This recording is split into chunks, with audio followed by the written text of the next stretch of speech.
my message to the nation and Modi ji. Half of the country is sleeping, just like Jyoti Begum, not interested.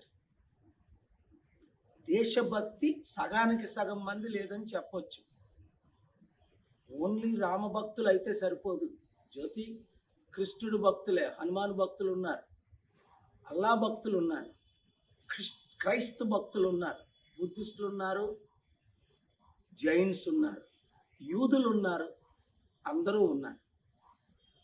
అందరినీ ఏకపరిచే బాధ్యత మోదీ గారికి ఉంది. ప్రధానమంత్రులకి, ముఖ్యమంత్రులకి వాళ్ళ పని ఏంటంటే అందరినీ యునైట్ చేయడం, పడుకోబెట్టడం కాదు.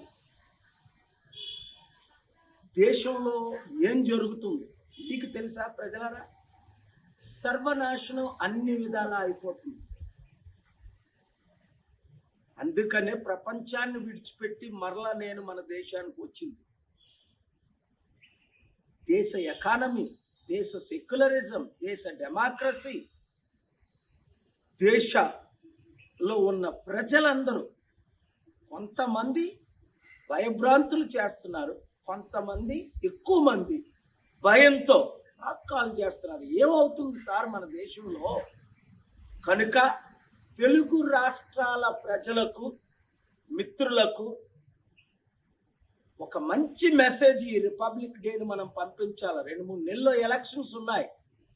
మన తెలుగు సత్తా, దైవ సత్తా, మన ఐకమత్యం పార్టీలకు అతీతంగా, అందుకే నేను విశాఖపట్నం ఎంపీగా నిలబడుతున్నాను. అందరూ మద్దతు ఇవ్వండి. పార్లమెంట్లో బిల్లులు పెట్టాలి, దేశాన్ని మార్చాలి. మరలా బ్రిటిష్తో యుద్ధం చేసి ఏ విధంగా స్వాతంత్రాన్ని మనం సంపాదించుకున్నామో, అందరికీ స్వాతంత్రం వచ్చినంత వరకు, అంబేద్కర్ ఆశయాలు నెరవేర్చినంత వరకు గాంధీ శాంతి మార్గంలో మనం నడవాలి. లేవండి, నిద్రలో నుండి లేవండి, దేశాన్ని, రాష్ట్రాన్ని రక్షించండి. నాతో చేతులు కలపండి.